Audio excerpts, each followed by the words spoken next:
They call me the Doctor. I'm the Doctor. I am the Doctor. I'm the Doctor. I'm the Doctor. I am the Doctor. I'm the Doctor. I'm the Doctor. Greetings, humans, Daleks, Time Lords, and more Weeping Angels. You're listening to Exterminating Doctor Who. This is the show where we take popular episodes of Doctor Who and debate if they're really as good as their reputations. With your hosts, Aidan Gula. And me, George Ellis. And in today's episode, we are talking about the Time of Angels / Flesh and Stone.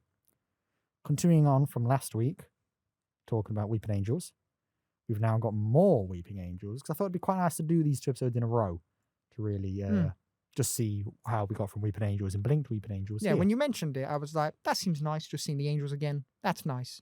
But after watching them, it's like, this feels like a direct sequel to Blink. So it's more relevant than I give you credit for. Yes.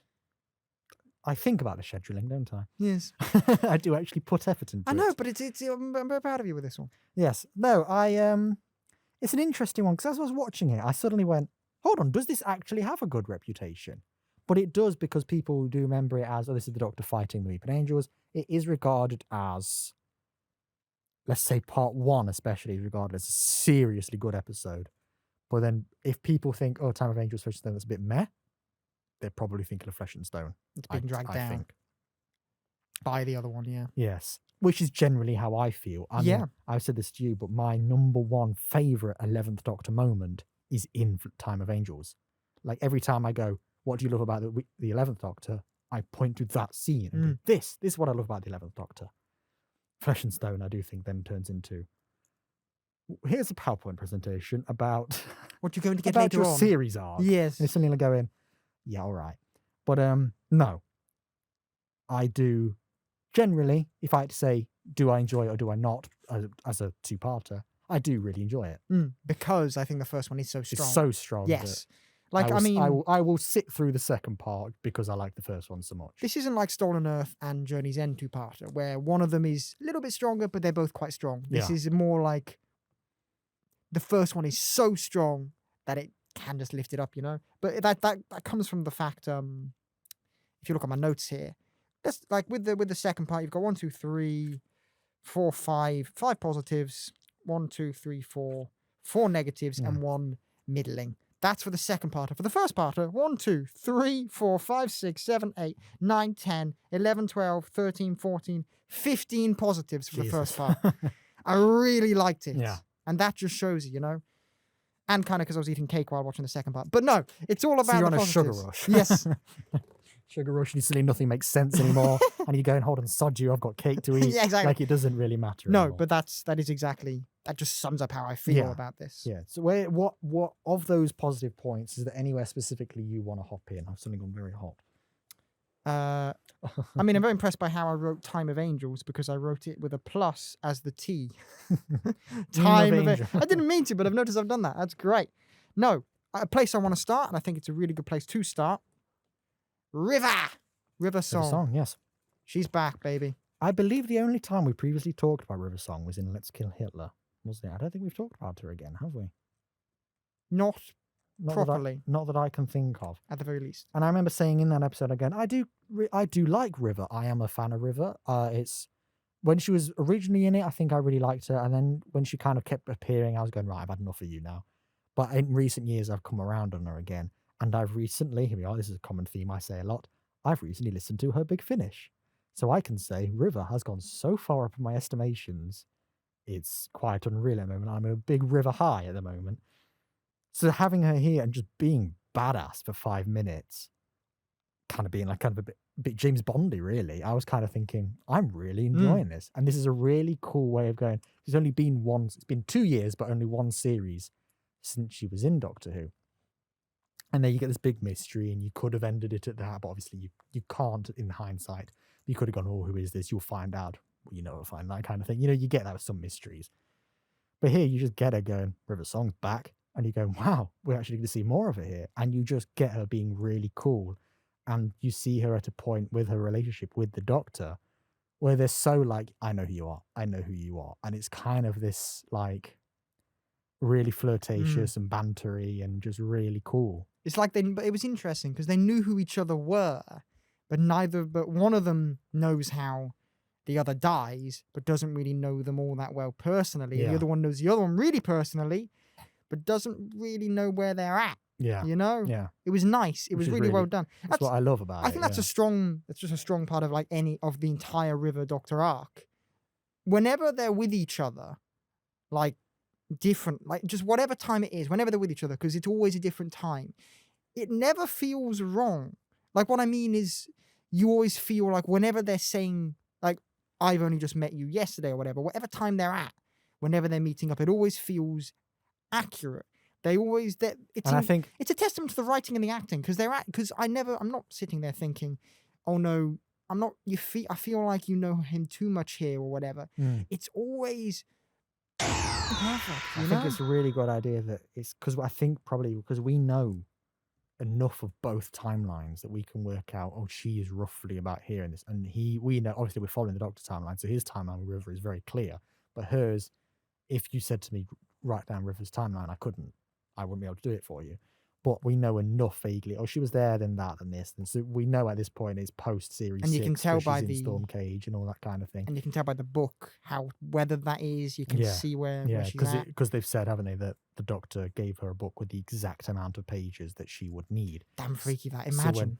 Bits like where she's flying the TARDIS and she's like, I learned from the best. And he kind of goes, even though he's not taught her, he goes, well, like he knows he's going to do that one day. I know she then goes, it's a shame you weren't available that day, but obviously, of course, it was. You could tell by it was very much implied. Yeah. But no, I loved the cold open and the escape. I loved it because it was all about introducing you to the wider situation of this crashing ship and there being something in the hold, you know? But it was more about an introduction to River. She's kind back. of a proper introduction as well. A proper introduction to her wider character, or at least her character before she went to the library. In the library, it's very much is Professor of a Song, which is towards the end of her life, whereas this version of River is what she's more likely to be for most of her life. So you get an average. Because when she even goes, oh, I'm going to be a professor one day, we're not there yet. Yes. So it's really nice just to kind of have her like cheeky off the rails. Yes, exactly.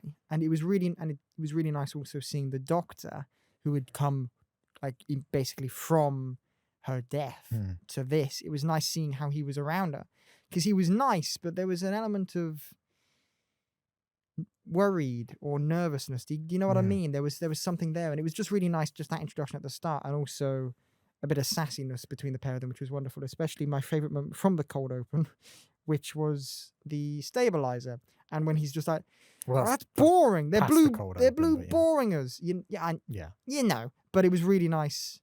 Still intro. It was really nice that bit, the blue boringers. I don't know why. I do know why. It's hilarious, and it's very much the Doctor being a child about this is my TARDIS. I know how to fly it, and I like the sound, and I like. Yeah. I mean, it is a moment that is kind of inaccurate because every other TARDIS we've ever seen in the show does also make the noise. So clearly, it's not just the Doctor who leaves the brakes on. Like the Master's TARDIS also does it. Yeah, but also that might just be River just teasing him, you know. But I like it just to be that maybe there's a way that you can turn the sound off that isn't what she's saying it is. It probably is a silent button, like let's make it silent. So she just does that, and she goes, "Well, you leave the brakes on just to be cheeky, yes, just to irritate him, basically." And but like I can let that slide because that's what it's like when people go, "Oh, you bicker like a married couple." Exactly. It's nice. It was it was just really nice. Yeah. Just not just in this opening or this little bit after the opening.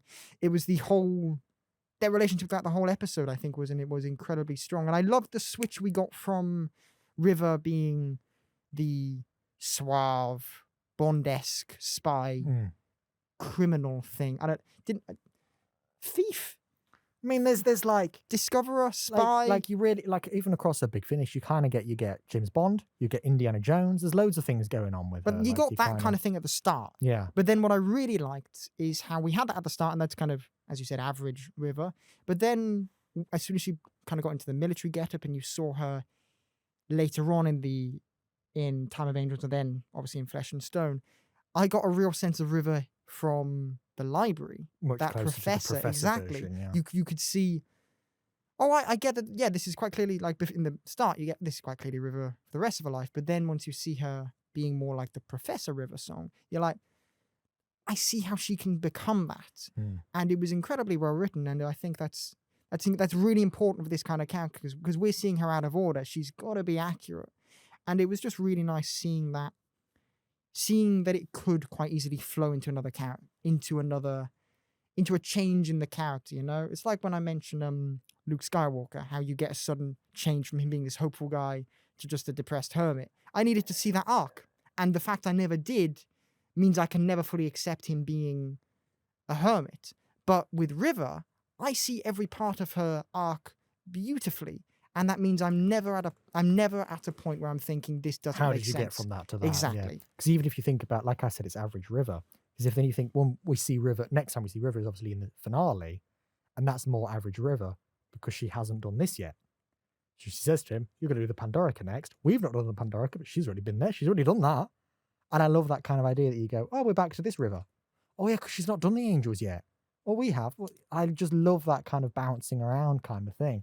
Like you said, she does go much more into the Professor one. At the moment, I kind of really enjoyed, actually, is when the Angels are saying, Doctor, we need you to throw yourself into the crack to sort this out.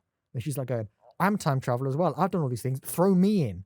And she's like being kind of really like selfless at that point, just being like, you're more important than I am. Let me do that.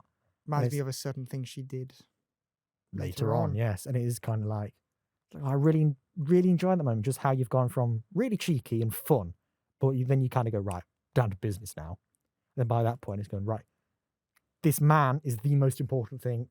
Yes, I have just murdered him, but that's not the point. This is the most important man in the universe. You need to be alive, even though I've just murdered you. But we'll come to that next series. Needs to be alive to be murdered. Yes, she's already murdered him, but he needs to be alive so he can, yes. Very, very good time. And she doesn't know there. that she doesn't die there. So for all she knows she could die there and the Doctor survives.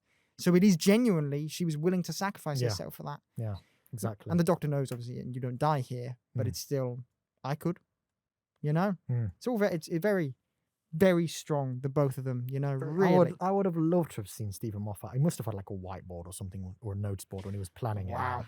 Just go, right.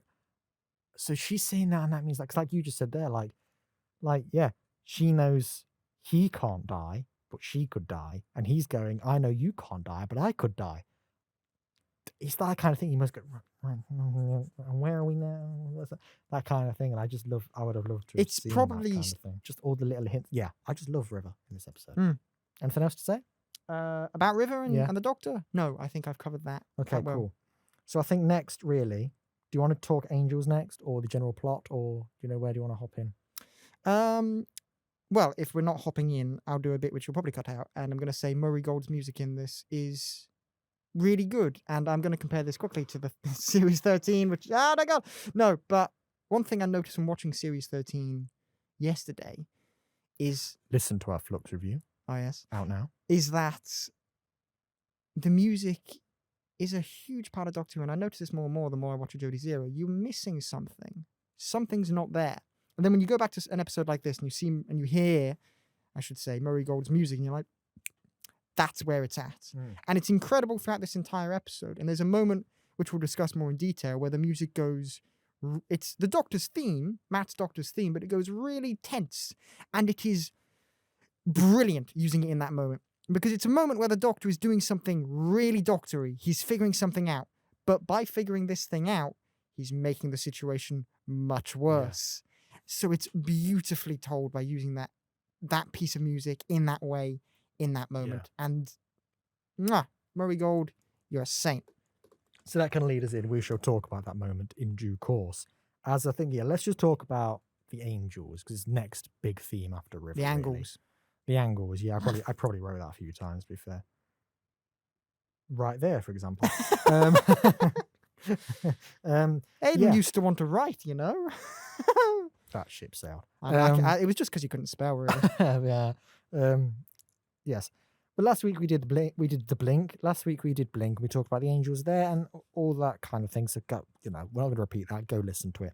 pause this, go listen to that. Yeah, and if you want to come know why we like the angels as a concept, go there. back. Go there, yeah. I'm not going to do it again. But here you get more information, new information, some changes on that information, more of that kind of information. And I think The it's clarification, I think, it's the words. you did say it is a nice sequel. I think it is very much. I mean, I'll just side tangent here, but I think there are these kind of things in this episode where it feels like there's a bit of like going, the audience think they know what's happening. We're just going to change that. And I think for an example, just talking about River, for example, so I just forgot to mention this, is there's a lot of, you're his wife, aren't you? Yeah, you're his wife. Yeah, look, we all know you're his wife. And it's kind of the audience going, because like I think I assumed it was the wife. I think most people assumed it was the wife. But it's kind of going, maybe. But even if it is, it's not that easy. So it is like going, like, yeah, I could be the wife. Nothing's that simple with the Doctor, and it does that kind of thing. It also does that in the same way with the angels here, like you pointed out. It'd be like, well, why don't they just close one eye at a time? Because then your eyes are not going to water, and you can do that. It does that here, and it shows you that doesn't work. And I think there's a lot of these things it's like going, well, and it's all these kind of things where the audience is going, well, this is easy to get out of. Oh, I know this. It's going, no, you don't.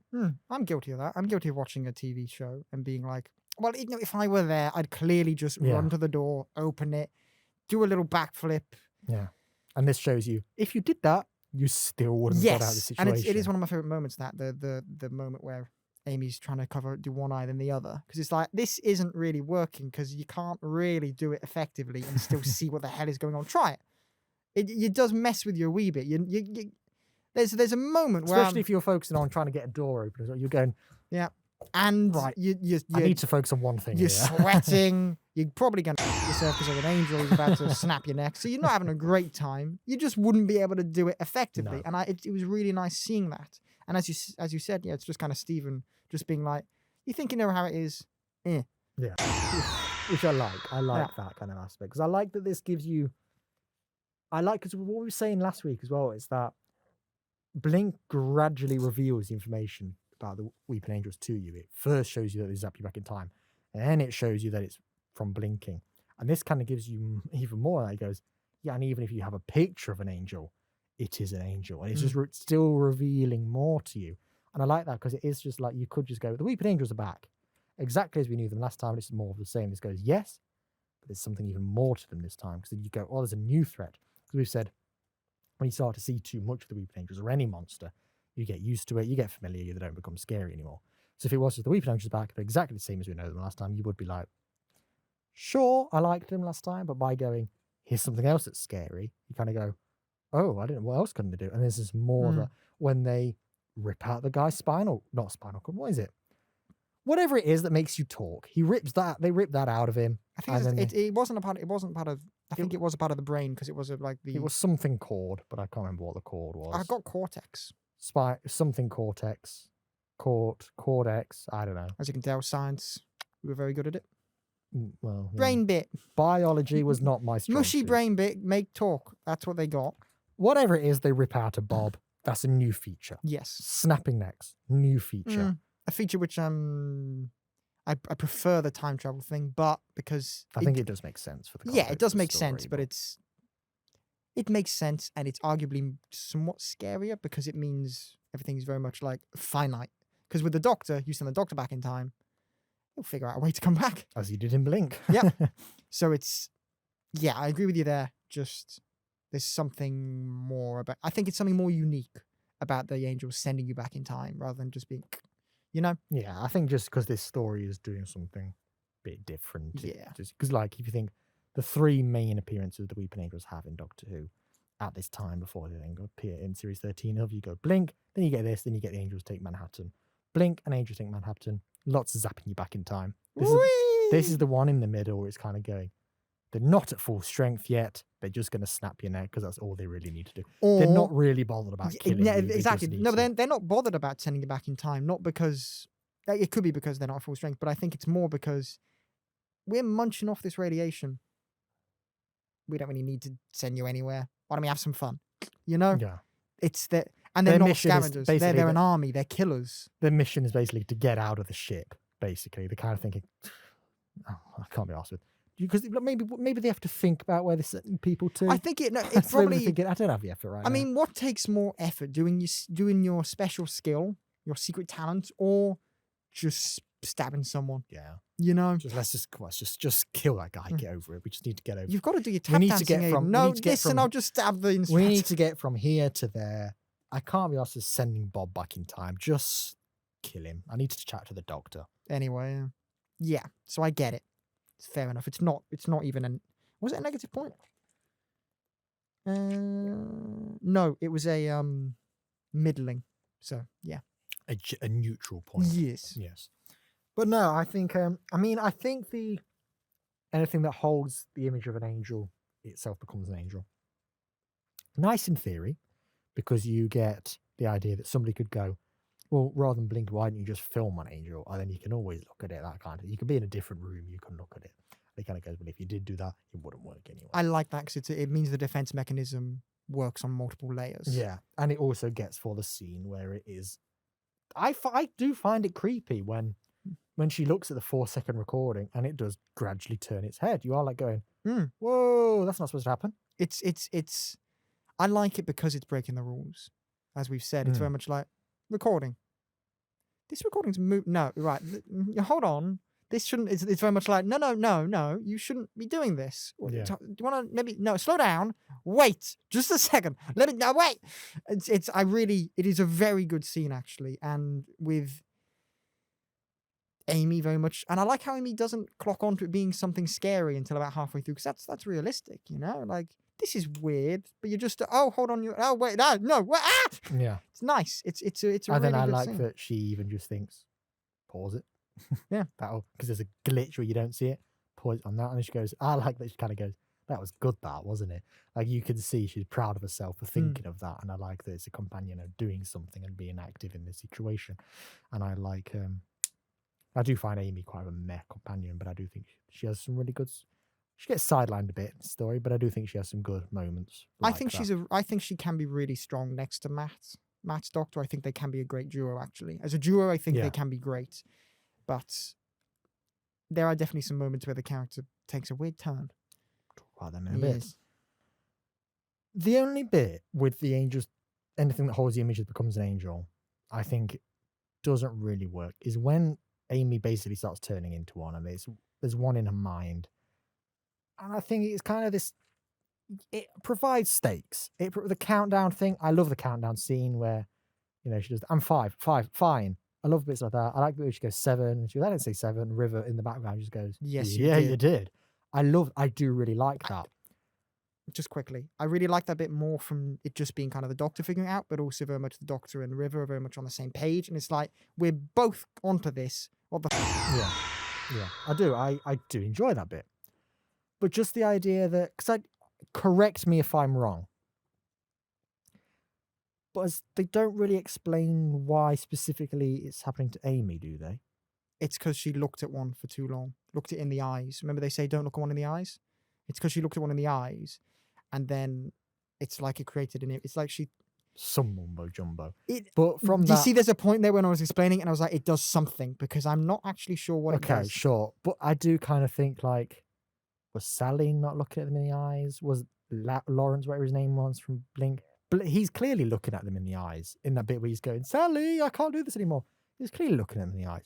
Why Maybe didn't it he happen? needs glasses. Why didn't it happen to him? Why doesn't this happen to anybody else we see again? Does it not? Is this the only time? It's the only time, one and only time we see this. Why is it just Amy's memory? Because they go, well, you can remember it, so your memory holds an image, and it's like, yeah, but you all know what an angel looks like. Why aren't you all? I think there would have been been a better way to do that. You could have had it less be he turns you into an angel and more just makes you more scared, and that makes you more likely to be killed. That's, you know what I mean? But if you want that. But no, I do agree with you there. Like, I've got it as a neutral here, but it's because I was worried you'd quite like the point. So it's actually I quite like... Is that where we're at with this podcast now? You're now scared to say things if I'm going to go, no! No, I will broach the situation and have my argument prepared, depending, okay?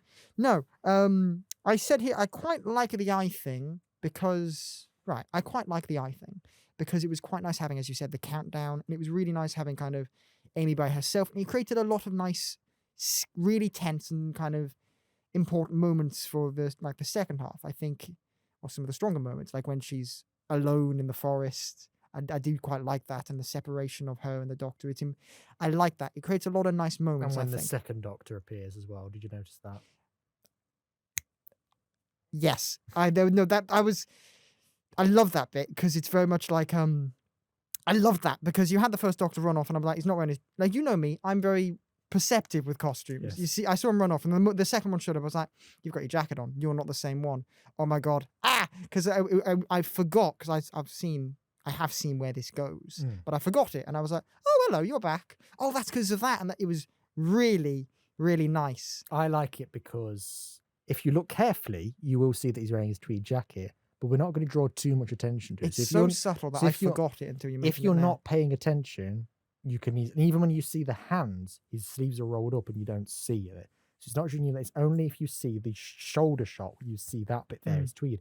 If you're not looking carefully, you just assume it's the same Doctor who's just gone. Actually, Continuity error. Just need to say one more thing. It just you forget about it. But you might not even think about it. You could at the time. I'm sure people probably did go. Did you notice his jacket reappeared there? Yeah, a bit of a mistake. Must have done 2 takes.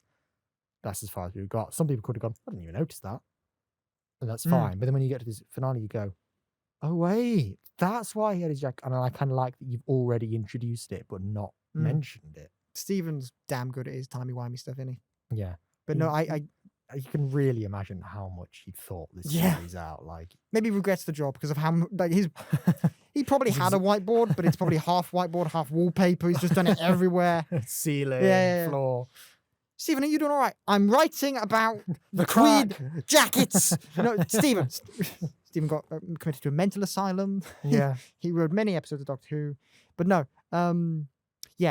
really subtle moment that, and kind of forget it's everything you've just said. There you go. But no, but the eye thing, back to that. You get moments like that. You get all these moments because of the eye thing, and I think they're important for the episode. But as a thing in itself, in my words here, bit weird though. Doesn't really. I just think it's a bit of a pointless. I like it. Not pointless, but kind of too much, I think. It's too far. I think it's a bit like, I could have done without this. I really like the countdown bit. I'm not really bothered about anything else. Could have got rid of it. Yeah. Because even if you get to like, you could say, I like the bit where she's walking through the forest with her eyes closed. Maybe. Then you also get the angels moving in that scene. And I can't say I'm a fan of that. Do you want to talk about that bit now? Yeah. Because there was a moment before that bit, where it's got, do you know his name? The main priest. What's his name? Bishop. Yeah, Bishop. Is that his name? Bishop, something else. But I forget the actor's name, and I hate myself for it, but he actually plays Batman in the Titans TV show. He does. Yeah. You are correct. Completely forgot that. And I think he was really strong in this episode, actually. I think he's a great actor. He was in Game of Thrones as well. He was in a very important part of Game of Thrones, but I forget which character, but he's very good. I looked at him and I went, I'm sure you're probably in Game of Thrones. There's a lot of actors that I've never seen Game of Thrones, but there's a lot of actors I know are in Game of Thrones. Do you know what I mean? Yeah. Because it's just so culturally, relevant. And I go, why do I know? And you might have watched it if the final season was good. It's not. No, I wouldn't. It's got dragons in it. I don't watch anything with dragons in. What? I don't like fantasy. What? Hold on. Dragons are sick. What? Anything that is like, we must go on this quest for this dragon, and you are the ruler of this land. I go, sod off. I love dragons. I go, Jesus, get that out. If it's martial arts dragons, go for it. I see. Love it. But if it is like, we must travel to Neverland on the morrow because we need the sword of, I'm like, shut up. You're boring me to tears. You don't need it. I go, if you went, we need to get a spaceship to this place for this, that, and we must battle this, I'm like, I'm with you. If it's just, we must You're dragonist, aren't you? So we must walk through the forest and avoid the dragon. I'm like, oh, come on. Dragons are cool. That's the kind of thing. It's like I go, I'm a nerd, but I feel like I like cool nerd things. when it gets to something like that, it's going, oh, do you like the dragon or do you like the sword? I go, just go outside, please, get a hobby. Imagine having a dragon as a pet though. You could ride and you'd be like, so yes, I can explain the timelines to Halloween to you, but at least that's kind of cool. Hold on. If there's some guy, Owning a dragon. if there's some guy walking around going, I am a wizard, I go, you are a loser. Like, Oh my I god, have you not just seen Lord of the Rings? can't stand it. Oh my god! Ah! I remember you mentioning this, and you've suddenly brought it all back. You sorry. No. I've seen all 3 Hobbit films and wanted to kill myself. Yeah, because the Hobbits are terrible. I agree with you. And They're then bad. I've seen bits of Lord of the Rings. No, I've never sat down. It's like Harry Potter. I've never sat down and watched a Harry Potter film from start to finish, because you go, I'm magic and a spell, and I go, shut up. It's like, I don't have time for fantasy. Devil, you And demon, Lord you. of the Rings. Actually, I was at There's a scene in Lord of the Rings where Legolas rides down a shield, shooting arrows at someone. It is beautiful, and you are wrong for hating it. And Gandalf is wonderful. And but he's an and listen, my mum used to have Lord of the Rings read to her when she was a kid by her dad. And I'm gonna spoil it for you here, because screw you. But there's a moment in it that is wonderful, because Gandalf gets murdered, all right? And then he comes back to life, and it's amazing, and it's wonderful, and I hate you for... My mum had a Lord of the Rings themed wedding. What's your point? Why did you not like Lord of the Rings? What's your point? Like, I just, right. I was at a Halloween party the other day, right? Yeah. There was somebody there as Frodo. I said, I looked at him and I went, well, what are you supposed to be then? And he went, I'm Frodo. And I went, oh. And he went, oh, don't you like Lord of the Rings? I went, it's 9 hours of walking. And then I said to him, even the trees walk. It's beautiful Everybody walking. It's just amazing walking. walks. No. If you want to walk, nerds, go outside. Yeah, but it's walking. Yeah, but it's walking with beautiful shots and beautiful music, and you have Legolas. Go outside. No, I got... Losers sitting there playing Dungeons and Dragons and covered in crisps. Oh, get over yourself. Losers. Get over yourself. Where do you get off? I like cool nerd things. Well, back to Bishop, which is what we were talking about before Lord of the Rings. Mm-hmm. There is a bit that I do think is like, I was already starting to go, I'm not believing you're a statue anymore. And it's an angel is holding him. And obviously he's struggling, trying to move around. Now, what should be happening is the angel should be completely stationary and still, but it's wobbling and it's moving. And you can see the actor, they're played by ballet dancers, aren't they? So you can see the dancer is trying not to move, and I don't think the head turns, but it is wobbling, and the arm does do this a little bit. And now at the moment I was going, could you not have made a prop? I think what it should have been, and if it was a prop, it wasn't a great one, but what it should have been is a fixed angel, which is like bolted to the floor, and then you put him there, you have like the arm which locks in, and then he's just there. That's what they should have had. Yeah, exactly. So it's not moving. So he can fight against it. Yeah, exactly. And it won't wobble. Yeah, but because it was wobbling, I was like, I'm starting to see an actor. When Amy is stumbling through the forest. That is one thing about this whole episode compared to Blink. I'm seeing more of an actor in an angel suit. When Amy is walking through the forest and they are turning their heads. And yes, you've got some... Oh my God, they're turning their heads. You have a shock factor. Yes, you've got... No, I was about to say, yes, you've got some Foley of stones. Oh, yeah. Yeah, but I'm still seeing... Yeah. I'm still seeing actors now. Yeah. And that is... I actually kind of forgot this was in this. I'm going to be honest, I forgot this was in this scene, this episode. And I've said before that there was a rumor that we're going to see angels move in series 13. And I said, under no circumstances should we ever see angels move. We've already seen it. I did forget this, probably because I wiped it from my mind. I don't want to see that. I've seen this bit before, and I forgot it as well. I've seen this episode so many times, but I forgot it was a thing. And I think it's because I don't... Sometimes if I don't like something, I will be really passionate and I will never forget it. Sometimes if I don't like it, my mind deletes it. And I think this is a case of my mind has deleted it. Yes. Rather than having a passionate opinion on it. With it for me, obviously there is like a shock factor of, oh my God, the angels are moving. Like there is that shock factor. That moment of not seeing anything before. You have that. But it's not good. Because the angels are scariest when you do not know what they are underneath. Because the idea is, when they're not stone, do they look like they do underneath? Or is there more alien-esque? Because you hear them moving around the ship a bit at moments, and they're more creature-like than anything, from what you hear. So in my mind, I've always pictured them as something like the angels in stone, like the mouth opens, but you have something more. So you know how you have the weeping angel face, and then you have the mouth is wide, and that's like, imagine the exaggeration, like the change from the face to open mouth. Imagine that for the rest of the body. Like you have maybe longer fingernails, bigger wings, more like elongated everything. So there is more creature there.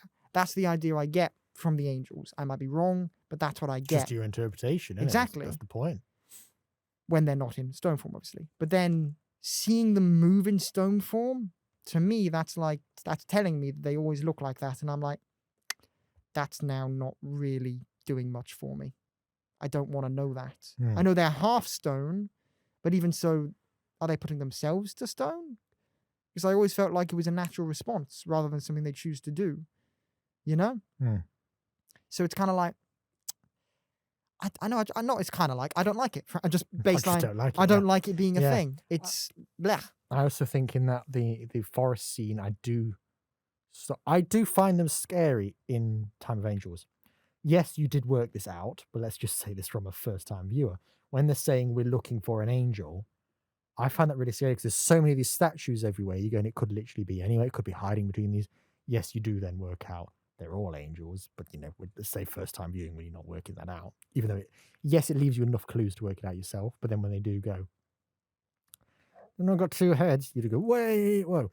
So it does It's work. at least confirming your theory. Yeah, but yes, you did work that out. But I'm saying the idea that if there's this army of statues and that there's a statue hiding amongst them, it could be any of them. That is scary. Forest, you see them move, and then there's so many of them. I don't think they feel like a threat anymore, because but there's loads of them, so there's more of a threat. But there's loads of them, and they actually do less. And I think, imagine that bit when they're looking out into the forest. If there was one angel getting gradually closer, that's scary to me. If there's a load of them coming towards you, you're seeing too much of it. You're seeing too many angles of it. If you just have one, gradually, what is going to happen when it gets here? When there's so many of them, I kind of think, oh, look, there's so many angels. Like I would say, I found the angels scarier in that just the security footage camera where you see it facing the other way than, that final shot where you see like all of them in weird positions and then they all fly away. Where they're not actually there, they're all just PNGs. Yeah. It was very much like, yeah. I do get exactly what you mean. You kind of, it's like Alien 1 is a horror film. Aliens, as you can tell by the name, it's a sequel, but also there's loads of them. That's more of an action film. And that's kind of what happens here, really. But that was a conscious decision. Where with here, there are definitely moments where it still tries to be scary. But because there are so many, it does lose that because you know exactly what they look like at this point. And we see them move and then they're less scared. Yeah, just seeing them move takes away so much. So I'm going back to it, but it really does just make them less scary to me. It does, yeah. And I can't see, the whole point is it's a defense mechanism. Like it's something which I feel like they can't not do, because why, if they could not do it, why wouldn't they not do it if there's just one person on the other end of the room who isn't a threat and they could just munch them? Why would they ever just freeze in that situation? What is the point? I can understand it against like trying to blend in with society, that's fair enough. But if you're in a dark room with one scared Sally just on the other end of the room, why not just unchange, munch her up a bit? Why not do that?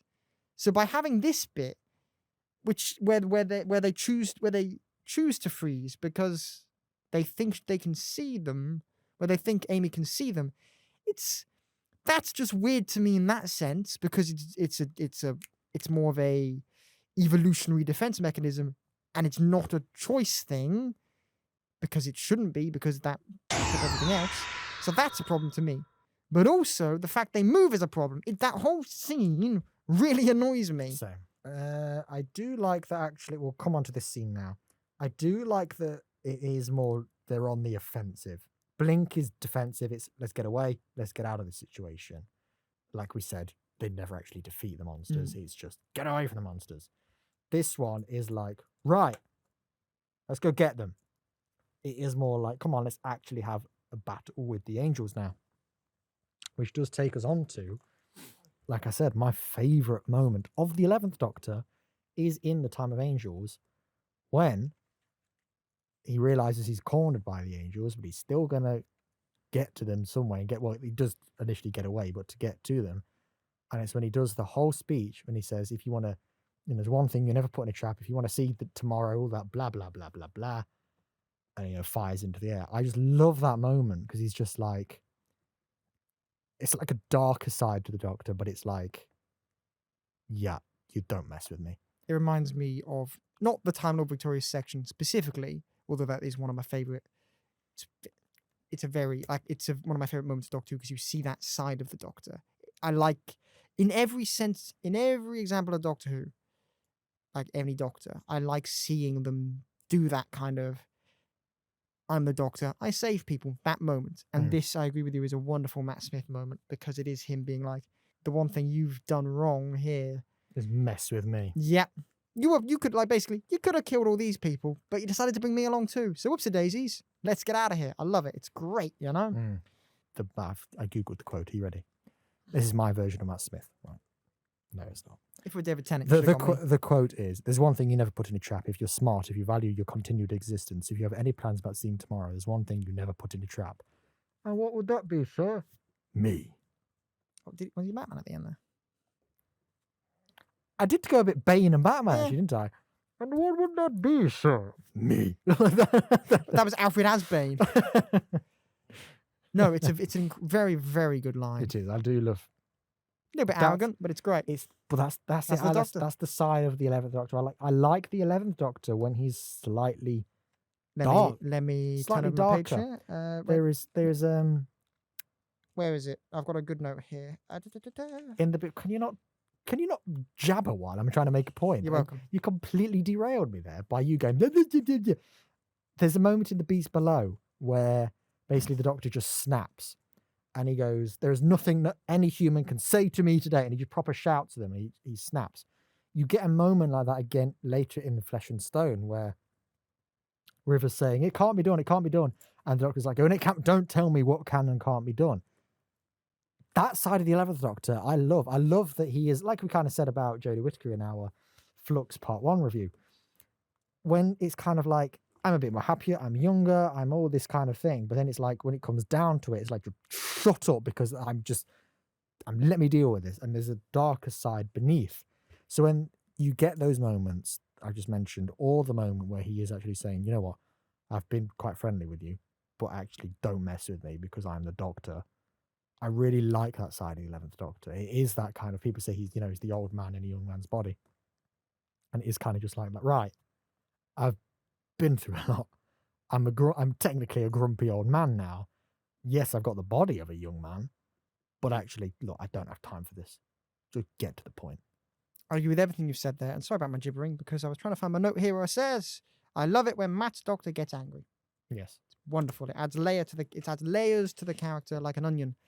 And it's really important. And we get it in basically every other version of the Doctor. We see that. And it's incredibly important for the wider character, knowing that he is this angry person, you know? So I agree with everything you said there. 10 out of 10. And it is the thing I say we lose by series 7, why he just becomes very silly and slapsticky. I go, but with that dark element was what I think made your Doctor strong, and we have lost it.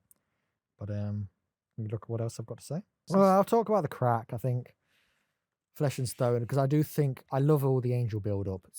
Time of Angels, I didn't write a single negative point for.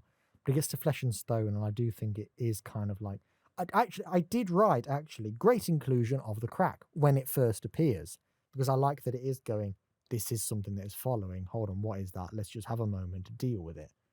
But then when it becomes so integral in the plot, I'm like, save this for finale. We're doing a bit too much now. When you've got all this light, I like people disappearing and things like that, but it is kind of like, I don't really want it here. It's nice, it's cool. Oh, what happened to these people? Sure, but it is kind of like, did we need to do this now? Because you had a really great mystery and a really great tense battle with Weeping Angels, and now you've copped out by just going, here's something, they've gone. Like the Doctor, again, you could kind of say, like, Blink, he doesn't actually defeat them. He just gets away from them because he just happens to drop them into the crack, which happened to appear at that moment. If the crack hadn't appeared, if they weren't able to use the crack, there's no indication of what the Doctor's plan actually was to get them out. We don't know, would they have actually got out? And I don't really like that. I want to believe that the Doctor had a plan and a strategy to get them out, but then he had to adapt around the crack. To me, it just feels like the Doctor had no plan, and the crack just came in at the last minute and saved the day. It's a Deus Ex Machina. Exactly. Ex Machina. I agree with everything you've said there, because to me, the first episode is an incredible setup and a sequel of Blink. You see the angels, you see more of the angels. It's an incredible episode of setting up the angels as a threat for this second party, you know? And then in the second party, you get, I think the first half of the second party was very strong. You have this threat following them. They're trying to figure something out.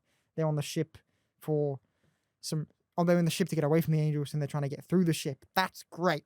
But the moment the crack shows up, it does feel very much like,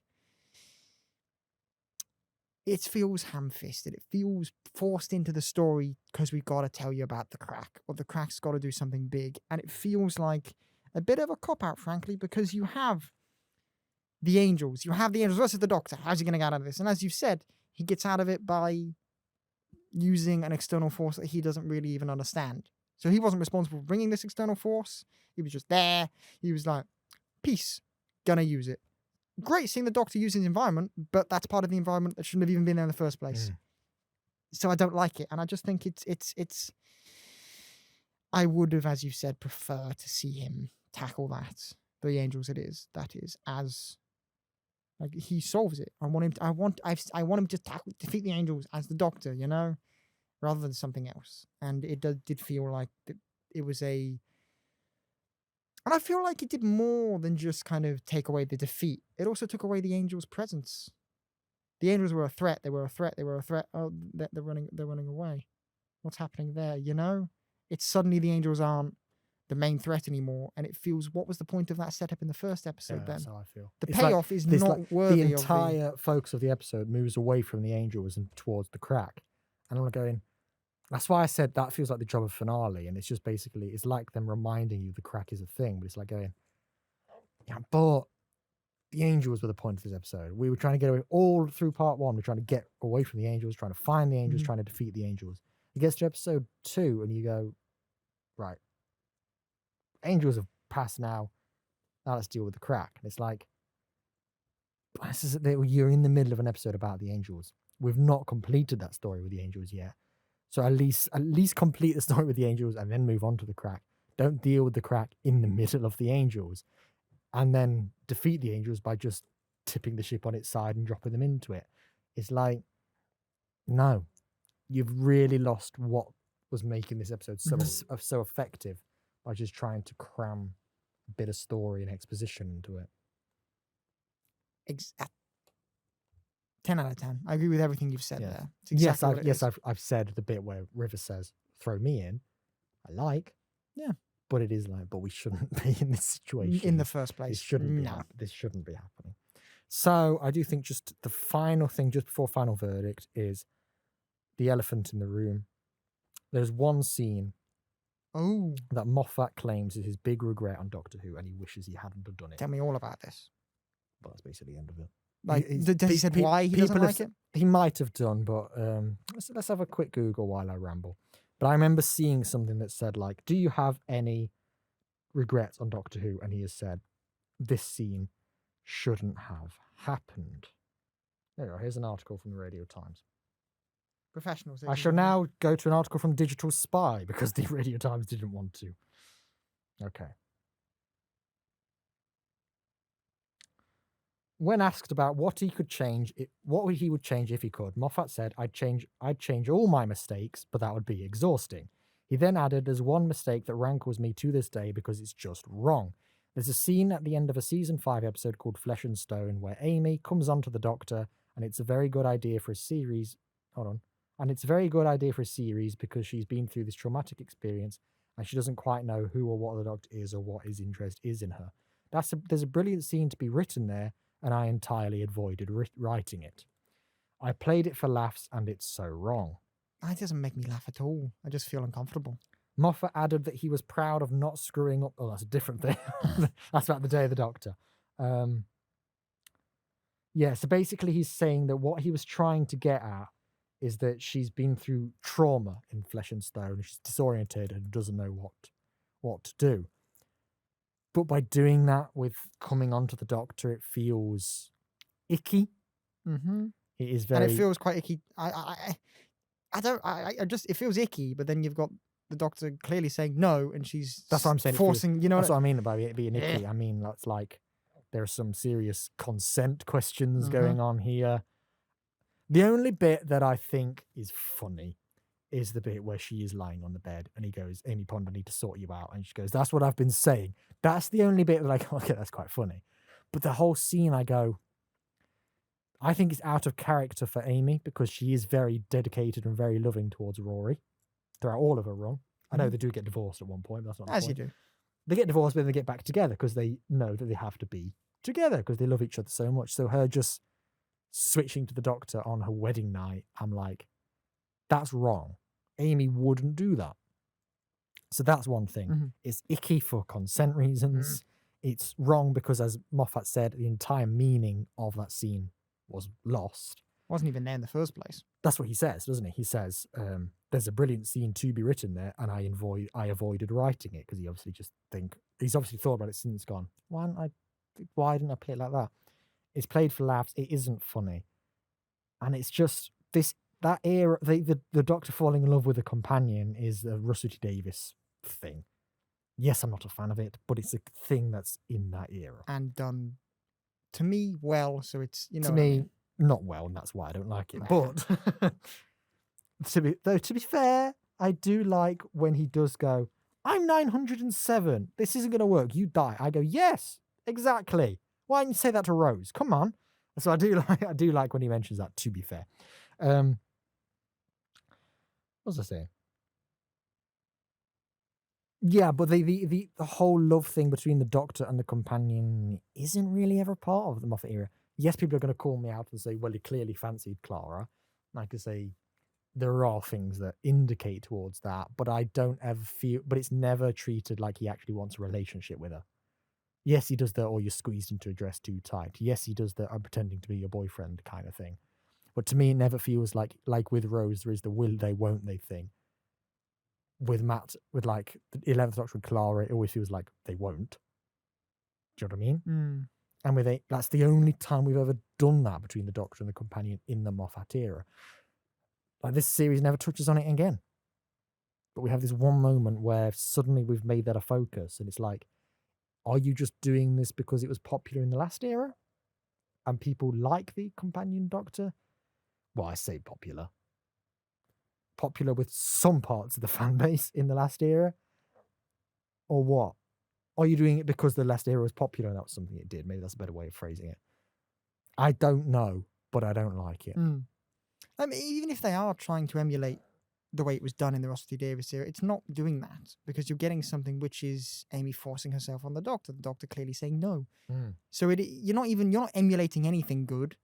What you're showing is you're representing, now that I know Amy was traumatized, you're representing that, but more what I saw was just Amy forcing herself on the Doctor, and that's major consent problem, you know? Yeah. So you're not even if you're aiming for what the Russell T Davies era did, you're falling short there. So I don't really know what it's even trying to do because it's nowhere near. By the sound of it, Moffat doesn't either. So I don't know what they were trying to do, and it's wrong and icky and blech, and it's pointless. And it's out of place. What you've said. It's a bad way to end the story. It really is. Really is, because don't need it. The way you end any story is what people remember it for. They remember the great moments in the middle, but an ending is what makes or break a story, really. And that's an ending that makes you think, I'm feeling very uncomfortable right now, because it's not funny. No. It's not. No. It's like if you think about, you've got the ending on the beach, when he says goodbye to River, he comforts Amy, great. The way to end that is you get in the TARDIS, the door closes, credits. Thank you.